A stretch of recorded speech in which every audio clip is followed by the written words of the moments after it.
everybody and say hello to today's call. So for the ones who don't know me and for the ones who are watching the replay on YouTube, my name is Mona Abdurrahim Santu and I'm the owner of Mind Your Power. This series is all about your power. It's about discovering your own power. It's about taking charge and control of your thoughts, your emotions, and not allowing whatever happens outside to affect you. This series is called It's Your Life, and it is exactly about your life. Yeah? So take charge of it. We have had amazing speakers starting from the 1st of April until now. Every single speaker has been giving you tips and techniques and tools of how to cope with this situation much, much better. And tonight I have a very special speaker because she is going to speak to you about the connection between mind and body. Arti Tuteja will talk to you about how does our speech, how do our words, how is what we think and also what we say affecting our body.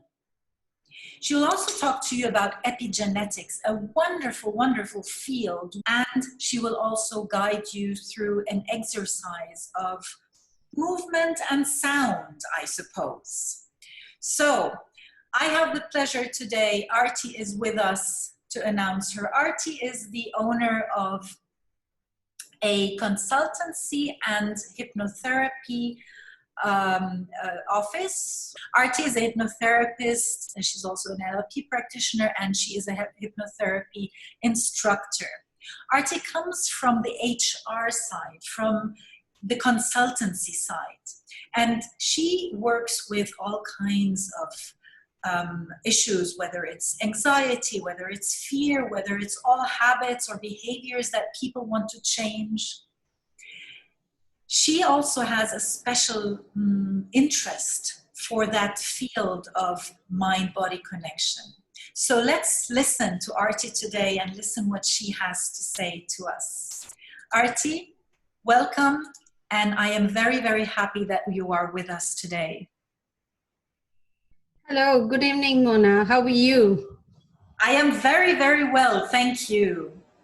Yeah, good to connect with you, and I can see few people around. So hello to all of you. I can't see them, but yes, I can see they're around. Yes. So as you rightly, put my interest in this field has been there since very, very, very long time. And it's like, the life has it, or the legend says that, everything falls in its place, and that's how you get into what you do, and that's what nowadays I do on a daily basis, understanding the mind and body connection, helping other people understand that. So this subject, mind and body connection, it's not something new. I mean, we know about it. It's been there in our culture for a long time, but we wonder that, why we are talking about it today, why we are talking about embodied cognition today. We have it in various cultures and in our ancient practices of shamanism and so many things that that reminded us of how mind and body connection always existed. Even like the Egyptian sleeping temples, where it was all about correcting the body and the mind by sleeping. So this has always been there in our what do you call it, practice and culture, and in some part in the religion as well. So why we are talking about it today? Why is it important to talk about it? Let's just kind of go through few points here. I mean, we know that from the time we are born, around 80 weeks in utero, when we start experiencing the first hearing, we are storing information from that time onwards. It gets stored in different ways. Whatever our experiences are, they are all sensational experience, whether we touch, hear, smell, taste, or hear, or see. So these five senses provides us various experiences in our life, and these get stored in our mind and body. Now, where and how does it get stored in us is like that. The emotions generally, it's the rule of thumb that it gets stored in our nervous system, and that's why somebody very rightly says that even if you forget about your experience, your nervous system will not forget it. So it keeps the same patterns happening with you all the time. Memory gets stored in our brain in some way, and it creates the various paths of certain memory. So memory about everything, our habits, the way we move, what we eat, our muscle memory, the memory of the experiences. So it generates those pathways in our brain, and that's how it gets stored. Sensations get stored in our senses. We remember smell, we remember touch and taste and all of that in our experiences. And our belief system, perceptions, and impressions get stored in our language. So we'll come back to this, the language aspect of it, a little better, that how it gets stored there. Yeah. Now, these, we know that even Mona, you have been practicing it for quite some time, and we call these as the programs. Yeah, the programs that helps us get through our life. And these are all subconscious programs. So programs is all about how all of this work together to give us an experience, to get us going on a daily basis in our life, whether they are perceptions or their belief or habits or memories or sensation. They all work in tandem with each other to create our life. Yeah. Now, as we grow in our life, certain programs, we feel that they are redundant. They no longer serve any purpose in our life. And that comes with our conscious awareness. So how do we change this? How do we make sure that these are reprogrammed in certain way? And that's where embodied cognition, the mind-body connection, becomes important, because everything gets stored, whether they are your experience, sensations, or perception, or belief, or emotions, or just the memory of it. Yeah. Now, what we're talking about is beyond cliche. Now, if you go around all the advertisement about the holistic healing and all that, it's all about so much of mind and body connection. So what we are talking about, it is beyond that cliche of, oh, it is just a body and mind connection. We are going to understand the science of it, because it's very important. It's about us, and that's why it is important that we understand the science behind that. Yeah. Now, many of us are, coaches and therapists, or working in the healing, holistic healing as a field and all that. And, one way to gain rapport with your client is to establish yourself as an expert in the field. And when we understand scientifically the connection between the mind and body, you establish yourself as an expert in this field, and it helps you bring a rapport as well. And for somebody who's not a practicing coach or a therapist, it's very important that they understand that their mind and body is working in tandem with each other. They're not separate. The experiences are all comprehensive and conclusive in the mind and body. There are many clients who come to us, and for them it's about, if I fix my behavior, or if I fix my thinking, then I'll be okay. Their whole idea about who they are and how their problem is here. They think that it's the thinking, and if I fix my thinking, if I start thinking positive about it, I'll be sorted. Or if I just change my behavior and start doing what I want to do rather than procrastinating, I'll be okay. So when people come with that limited understanding, if they are given this information that it's a holistic experience as a person, it's a mind and body connection, thinking comes much later. And we know that, it's the emotions that we feel much before then the thinking happens. Yeah. So again, this is a kind of a reminder for all of us talking about embodied cognition, that everything is a program, everything is connected. Now, as a expert, or as a coach and therapist, it's also our obligation, to talk about it, to establish this as a new way of working, and that's what is my personal belief, that we have that an obligation to understand and pass on this information to the people that we work with, so that there is more acceptability, there is a more idea of more holistic living and holistic healing and all of that we want to kind of have a more awareness about this.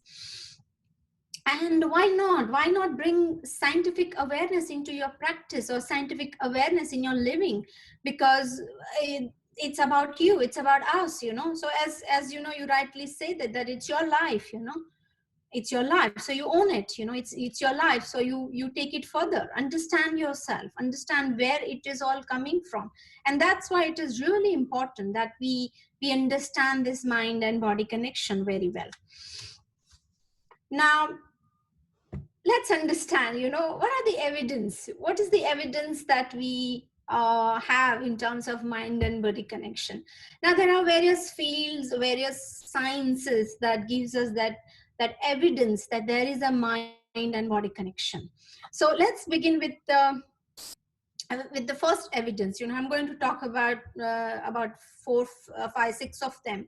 So let's talk about the first one, which is yoga.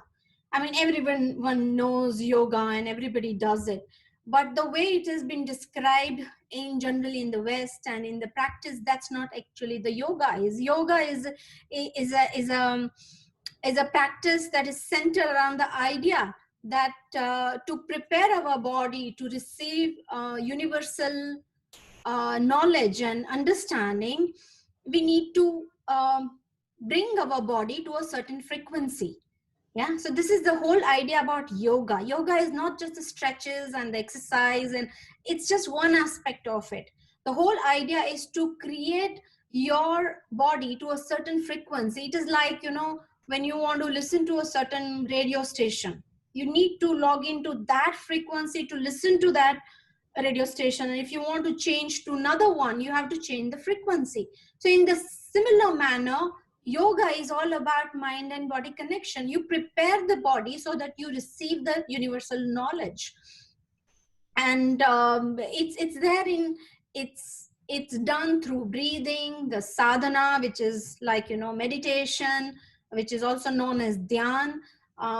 It also is done through lots of postures and exercises. The exercise is just a very little part of it, but there is a lot to it. So yoga itself is a science which promotes the whole idea that your body and mind can work together to receive your higher consciousness, universal knowledge, and all that. So that's like one of the evidence that we have in the science. Yes, my favorite subject, epigenetics. Yeah. So epigenetics is a science of how consciousness control our genetics. So in other words, it's like how our awareness and consciousness changes the chemistry of our body and the blood and all of that. Now, I mean, we all know, we all admire Dr. Bruce Lipton and his work. He's a molecular biologist, and he's done extensive work in this field. And at the end of it, all he had to say is that everything comes down to your belief.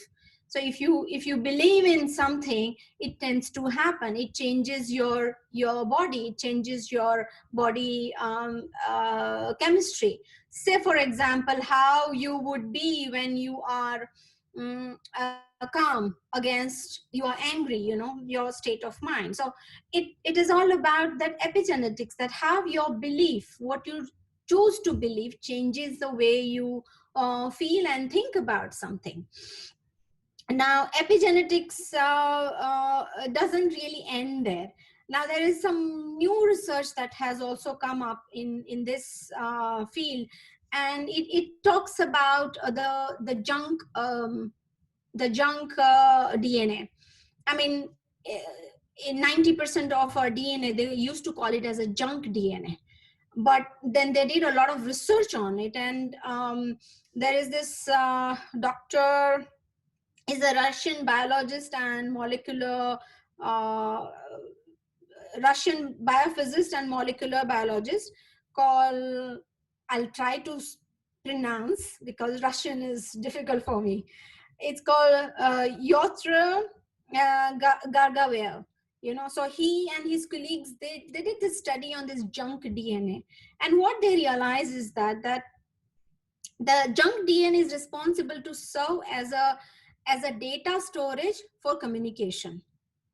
So it's no more junk. It may not produce proteins that helps our life, but what it does is that it stores data in communication. And how does it do it? It is done through languages. So the code of that DNA is similar to the code of the language that we speak. So language could be the semantics in a language, or the syntax of how we speak a particular language, and the rules of grammar. So it's like the alkaline in the DNA had the same code as the rules of grammar. So just imagine that the experiences that we have, the words that we hear and speak, has a direct effect on our chemistry in the body, and how what we speak to ourselves or how we speak to others have a effect on the body and the mind of the person. So it's not just limited to the DNA or the junk DNA, or only the belief system, because belief system it's a kind of a comprehensive experience of our perceptions, our total experiences, impressions that we have, and what we are made to believe from our childhood. Yeah, so it all gets stored in our DNA. Okay, now and it's because of this, it's the same reason that the hypnosis, affirmation, energy technique, meditation, and prayer, all of that works, because these information gets stored in our DNA, and it responds to it when we use it for our own purpose. Now, another evidence that we have is in the quantum physics. So this is my new love, quantum physics. I just love this subject. Yeah. Now it sounds too vague when you try to understand it, but why not? I mean, it's all about our work, and it's our body and our existence. So why not understand it? Yeah. So quantum physics is all about how everything is connected energetically. Now there has been so many experiments that has been done, even in our own daily life. There are so many experiments are done, to talk to a plant or talk to water, and how it changes its formation, inside. So what is it? It's quantum physics. There has been other studies that are done in Switzerland, that boson experience, experiment that they are doing. It's all about, they have divided one atom into two, and when they tickled one at one end, the other atom, which was there almost at 7 miles at distance, it started moving and behaving in the same manner. So everything is energetically connected, and that's the basis of quantum physics, that it's all connected. So when we say to ourselves that our higher consciousness, or the mind, or the body, and the spirit, and everything around us, whether there are the people around us or the nature, everything is connected. And when we start making effect in one part of our life, it starts creating a ripple effect in the other part of our life as well. Now, the other aspect of quantum physics is that, and it's also very vague, is that there has been a lots of experiment done in last 100 years in this aspect, is that um, our belief, our desire, our what we want to see changes the function or how an atom will behave.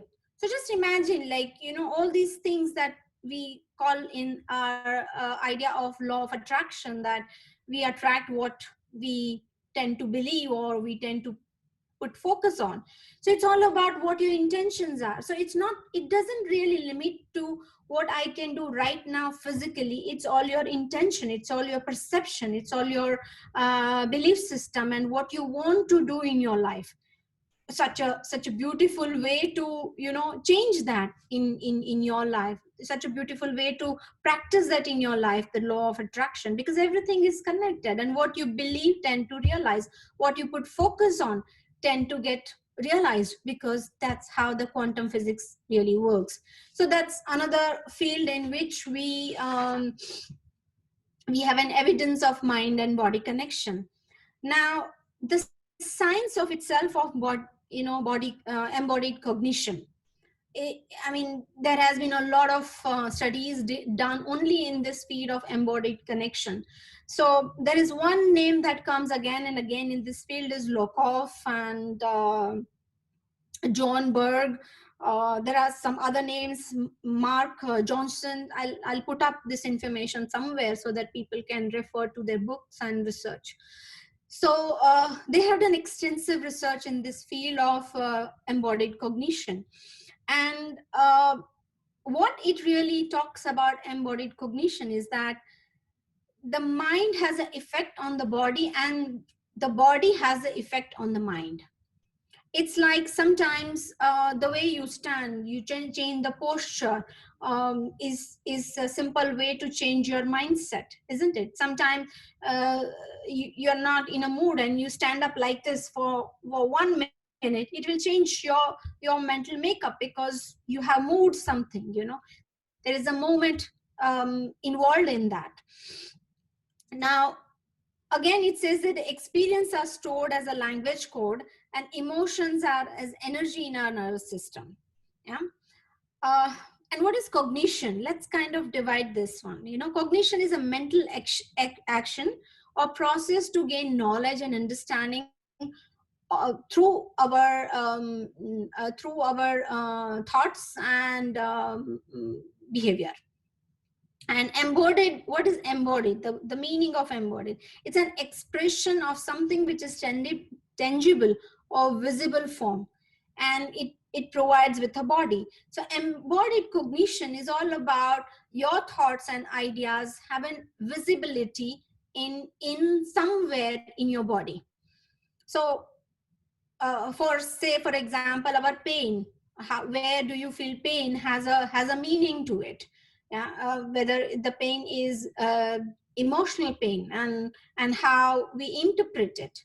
Yeah, I mean, we have many examples where, say, we even talk like, somebody's pain in the neck, because you feel it in the body. Yeah, it's there in the body. It has to do with some level of forgiveness. So such a beautiful way to experience that you are in total person. You're not just here. Your body is equally part of your existence in every way possible. Now, there are some examples that, that we use it even on a daily basis, like, something like, I have control over him. Yeah, because our experiences, our language is all coded in the way we experience things, like up and down. We know that up is always up here, or when we say, oh, this went above my head, what does that really mean? Because you didn't get it. It didn't get through your conscious awareness as a concept, and it kind of went above, it. Or my energy is down today, because it's coded. It's somewhere, that it's low. You feel it in the body somewhere. Yeah. Even though that experience is there inside your consciousness. or we even say that, I have a spark with this person, or I have some chemistry with this person, so have you ever wondered how the chemistry in your body has a connection with the chemistry of the other person? Yeah, isn't it great to realize that? Yes, that's what we talk about. Spark is all energy. Yeah. So is I mean I'm in awe with this whole idea of that, how wonderfully we have been using it. It's just that now we now want to imbibe that in our daily life. And something as simple as, the Francis that falls into recession, or I pulled him out of the situation. So these are all our different ways in which we use this embodied cognition in our daily life. We feel it. There is a way to it, there is a direction to it, there is a temperature to it, to all of that. Yeah. So the whole idea of embodied science is based on three things. One is the mind is inherently cognitive. Yeah. So hot or cold, or when somebody says that, oh, please do not touch this paint because it's wet, you want to touch it because you want to have that experience in your mind, in your real life, because that information is not enough for you to process it. You want to touch and see it. Yeah. And the thought is mostly unconscious. Now we all know how thought loop works for us. We start thinking about something, and in next 5 minutes we are thinking totally different, and in a loop that we lose a track of time, when that thought loop happens. So this is the thought is generally, mostly it is unconscious. And abstract concepts are largely metaphorical. Now we are going to talk a little bit more about metaphors little later, but we talk so much in metaphors. Yeah. Analogy, the way, the way we feel about something, the way we want to express something, it's always in terms of either a story or an analogy. And most of the concept that we have no idea how to express it in a clear language, they are generally metaphorical, because then it's all about how you feel that inside you, whether body or the mind. Mirror neurons, we have mirror neurons, and how others start affecting us. For example, if you have you seen anybody licking a lemon? Yeah. And the moment you see somebody licking a lime, yeah, you start feeling that in your body. You may salivate, you may feel little tingling in your mouth, because it's a mirror neuron. You can relate to it so well.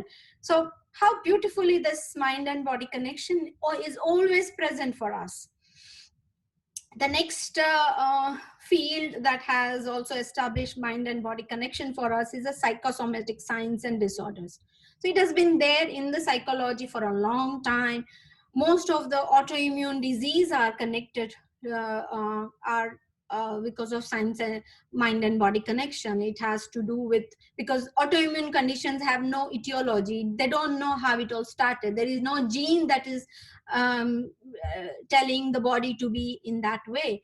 And so it has its roots in fears or panic or anxiety or stress.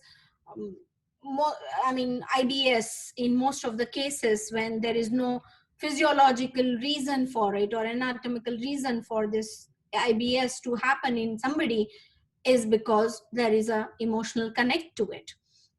Yeah. So even the way we feel butterflies in the body, when we are in fears, or sweat because of there is anxiety, it's all psychosomatic, and it's been there in psychology for a very long time. Now, linguistics, we all know it's all, as I said, metaphors. There are the way we express metaphors and affirmations, and how some simple words changes the way you are. linguistic plays major role in connecting mind and body.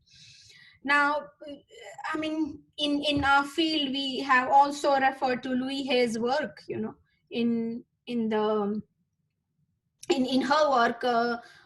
It's all about mind and body connection, that how two major emotions, fear and anger, has effect on your body.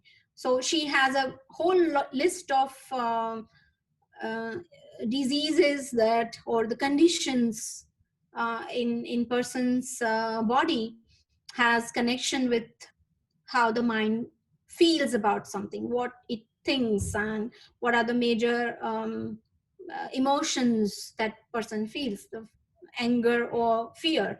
And even there has been so many new research that has come out, and it talks about anger has direct connection with the cancer. Anger and jealousy have to do with the cancer as a condition in the body. So it's always been there, this whole idea of mind and body connection has always been there.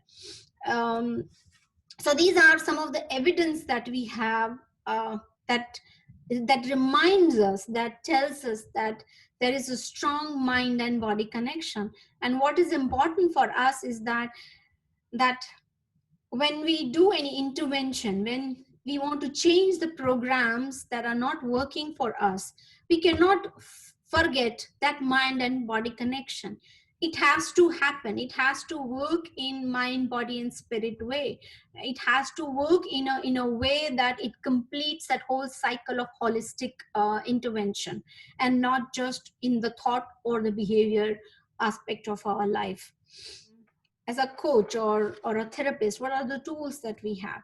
Now, we all know hypnosis hypnosis and hypnotherapy is one of the tools that we use it so largely, so effectively, to bring out change, considering the mind and body connection. And how does it do it?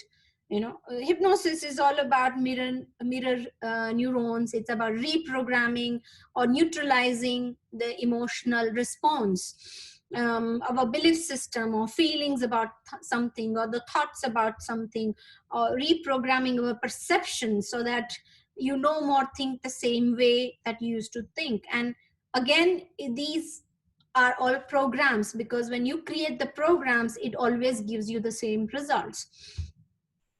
And it uses power of suggestions, power of imaginations, and replacing the ideas or the thoughts or belief whenever it's necessary. So again, it's a holistic experience, because hypnosis is all about what you were thinking, what you were feeling, and where you felt that experience, what were you hearing. It's all about that mind and body experience, and then reprogramming so that it works for you, yeah, with your own desires and consciousness. Now, NLP, NLP is all about mind and body connection, isn't it? You are a trainer as well, isn't it? And you know that NLP is all about mind and body connections. So there are so many things within the NLP. Itself, it says that neuro-linguistic programming, because it's all about mind and body connections. Yeah. So it uses our idea of senses. All our experiences is not just one sense, but it's a very comprehensive experience of using all the five senses. Metaphors, I'll talk a little bit more about metaphors little later, but metaphors is again within the idea of NLP. It uses beautifully to express yourself in certain way and help you even change, in certain way. Now, paralanguages or kinesics, I stand corrected here if I'm using the wrong terms here, but it's again, this is a science which explains how you feel in the body, and I'll give you a few examples in that one. Now, NLP also uses pattern interruption, how immediately you can just bring out change in your thought process just by certain movements, or just by certain questions, like, say, for example, meta model. Yeah, meta model is such a simple way to change the thought process. when you start thinking from, oh, she doesn't like me, how do you know? And it immediately kind of interrupts that pattern of, oh, somebody don't like me, and how do you know, is like when they start looking for information which may be there, which may not be there. Again, it's all about mind and body connection, and we ask question, where do you feel that in the body? Yeah. So this NLP is beautifully it beautifully connects mind and body experience and the tools as reprogramming. Now, some of the examples and metaphors, like say when we say we are angry, some people can say, okay, I'll give you a few examples which I feel they are relevant. My head is going to explode, yeah, or I'm reaching a threshold. This is how somebody can express their anger. Or body, how do you express yourself? I need a detox, or I'm dead tired. How do you know? Yeah, so these are some of the ways people express the abstract ideas in the body. Or burnout, I cannot do this anymore. Yeah, it's simple, I cannot. What is it? Don't know, but this is how they express. The well has become dry. Yeah, the body is a well of energy and it's dry now. So this is how one way people explain this abstract ideas metaphorically. Or stress. Oh, my head is like hammering, is hammering, is one way to express stress. Or fears. I'm trapped in my own body, or I'm trapped or stuck in this situation. Or the stomach having butterfly. Oh, I'm having butterfly in my bodies, in my stomach. It's one way to express that. Or I just want to fly away somewhere. Yeah, so these are some different ways people express their abstract idea. Disease is like, my days are numbered. Some people might think that way. Or ease, something is not easy in the body. You are at some level, you are not at ease at. These ease is a great way to explain again how you feel in your body. So metaphors are again beautiful way in which it establishes mind and body connection. And then again, reframing is another way to change your thinking and feeling about something. Now, as I said, kinesis or paralanguage, I may be wrong using this term, but what I'm saying here is that things like pain in the neck, this person is pain in the neck. So it generally kind of translates into, I need to forgive this person. Yeah. Or this person is a headache. Yeah. So it's really troubling the person in the head, whatever that experience the person has in it. Yeah. Or the pain in the middle back or lower back, because middle back is generally, it is translated into the idea of having or not having emotional support. And the lower back is about the movement, lower back and the knee is all about the movement, moving forward in life. So the pain generally in that area suggests those lack or the expression of those feelings in the body. So as I said, NLP is a beautiful example of mind and body connection. It's always beautiful. There are other modalities that I really like, the tools, that is kinetic shift. It focuses on emotional experience. Yeah. Using VAK and all that. Yes, again, it's partly it is NLP, but it's also using quantum mechanics to remove that experience, the negative experience, the programming that is not working, to actually pull out, kinetic experiences, energetically removing it from the body. And it works amazing. I mean, I've used it with my clients, to help them reduce even something like their portion control or the size of the stomach, and it works amazing. Or when somebody cannot say, oh, I cannot speak in public, fear of public speaking, and it's all here, and then you just pull it out. It works amazing. You can look up to it on online. Carl Smith has developed that, and it's an amazing modality. Tools again, EFT is all about energy work and mind and body connection. So it uses tapping on the energy with the power of language, and we all know how immediately it kind of removes the negative experience from the body. The tapping is amazing way. I mean, it just in few minutes it can help you remove the programs that are not working for you again. Other energy work are like pranic healing, Reiki. They all use only the energy, the intention of it to kind of, and the vibrations to remove and change the body. So whether it's fear or perception or a behavior or anything, just the change in the vibrations and the energy changes the entire experience and reprograms the mind and the body in the conscious that you want it. Yeah. So these are the all tools. There are so many different tools might be available, but this is all that I would like to talk about it at this point of time. So I want to show one interesting video. Now this video is about how our subconscious programming works for us. Yeah, I mean but when we think about it, when we do certain thing consciously, how our response changes completely. So let's just, see it for yourself. Coming to India as a foreigner, you will notice people moving their heads up and down, you can hear side it? to side, and diagonally, especially diagonally. The farther south you travel down the country, the more prevalent the head wobble becomes. We are now in Tamil Nadu, as far south as you can go, and heads are bobbling everywhere. Okay, thank you. Have a nice day. Thank you. Thank you. Thank you very much. Is it a yes or a no? A nod of approval or a false head shake?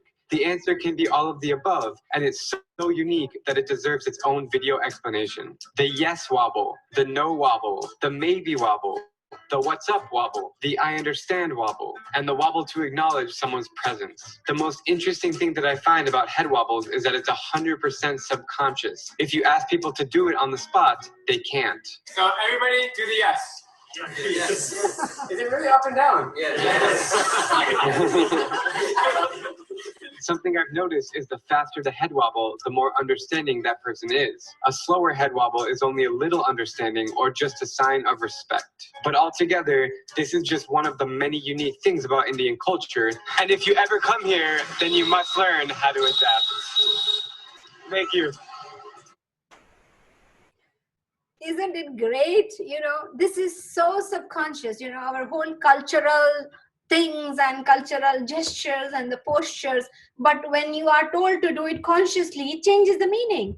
Yeah, it changes the mind and body connection is completely lost, because now you have to do it with your conscious thinking and not the subconscious programming, And when you do it subconsciously, you just do it as if it's like just, it's like a smooth ride, So this is, I really love this video. I really love this, because even for me, I'm not from South India. So for me also sometimes it's difficult to understand the wobble, whether it's yes or no, because it's the same thing, yes or no. But there is a very slight minute difference which differentiates the small agreement or the yes or no, or whether you want to do it or not, So it's all about mind and body connection. Yeah, we are in total mind, body, and spirit as an existence. Now I will just do a little exercise here. It uses the sound and the music and all that, and the body movements. So whosoever is here, I'm not going to stand up, but you all can stand up, and I'm going to play the music here. Yeah. So now think of a situation like, yes, I mean, we are all in COVID and all that. But I consider that this experience being in COVID is like being in an accident. So do you want to allow this one incident in your life, in your whole lifetime, to define who you are or rest of your world? I'm sure you don't, because we don't want one experience in our life to limit our entire existence. So maybe this can be overwhelming for many, or it has fear issues or anxiety issues or feeling of stuck issues, or it has to do with confidence, or if you are a new coach or a therapist, maybe you want some more confidence to deal with. So whatever situation you are thinking about it, think of it in your mind right now.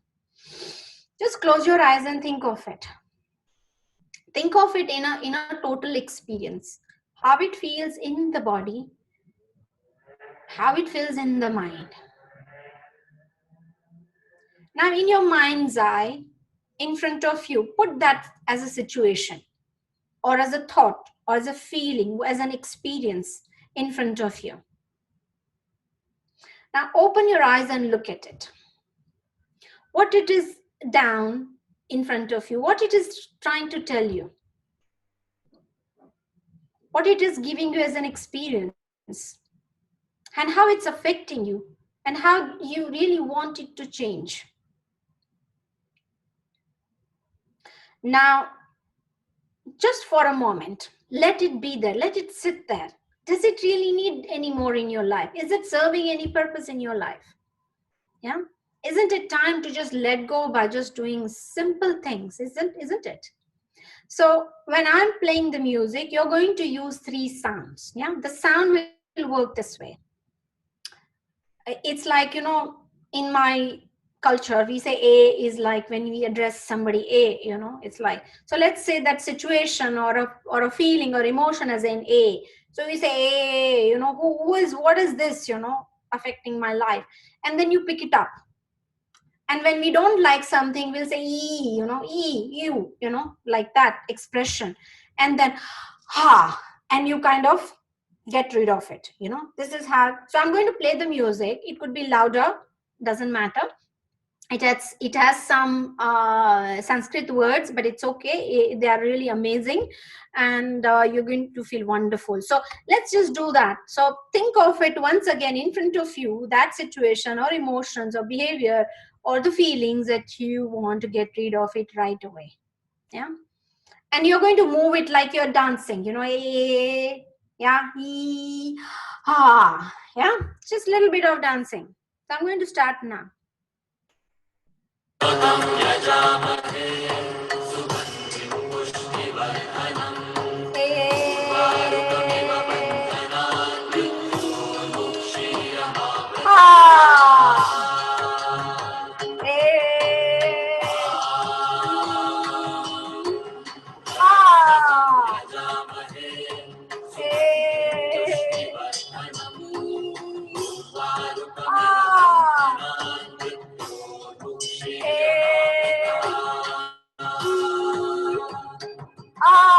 So use this word, yeah?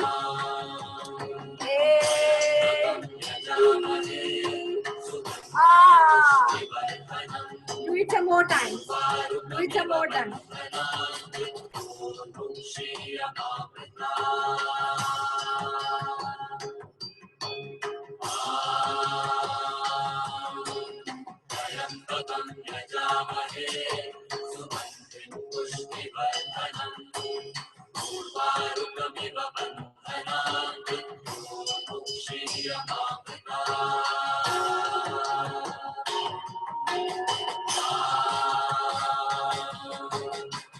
One more time.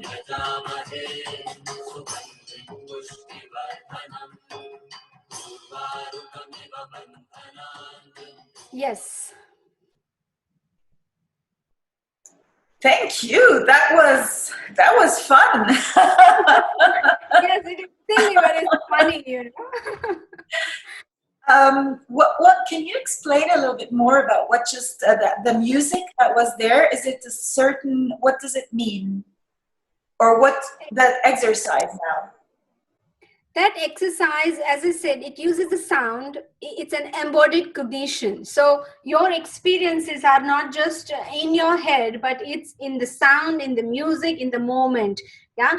And when you bring it out, yeah, in front of you, Yeah, and use again the sound and the expression that, what is this, what is this, my experience of feeling or the situation that I am in.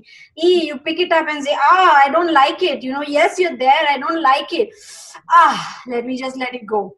Yeah. And these are again 3 sounds like e, and yeah, and ha. These are the sounds even a person who is a mute, a person who cannot speak can also say it. So these are universal sound. Anybody can say it. And this is a sound even in the universe. These 3 sound, a, u, m, And so it is simple as that. It needs to be fun. Fun is wonderful. Yeah, our subconscious love fun. Yeah, and how you can immediately, with little body movements and experience of it, can easily just change yourself. It doesn't have to be boring. It doesn't have to be lengthy work when you want to get rid of one particular issue. Yeah. Wonderful. Wonderful. Thank you so much, Arti. My voice is gone now from the that's a very interesting field, that whole mind-body connection. And it is, as you said, there's so much evidence, much more than we actually think there is. And I think if people get more connected to that and people understand it more, then a lot of healing can take place, because our body is telling us something, right? If we have a pain in a certain area, it is telling us something. So if we have the ability to listen into our body and to recognize what is it that I need to change, wow, that would help so many people. Exactly. Yeah, we need to move on that, pill popping culture, that I have this, let me just take a pill. Absolutely. Yeah. Yeah. I would like to thank everybody who was on the call today for being here, for spending the time with us, and for listening to Arti talk about a really, really interesting field. Yeah, embodied cognition. Yeah, when we think of cognition, we always think of it is in the mind, but no, it is also physical. So thank you so much, Arti, for tonight. For everybody else who is listening to the replay, if you would like to listen to all the replays of all speakers, then please go to the link that is in the below the video. It's mindyourpower.org. It's your life, all speakers. And if you would like to sign up for the series to receive every day's link to the Zoom meeting and be live with us on the calls, then please register at the other link below. So thank you everybody else, and thank you Arti so much, and love thank it you so much as always.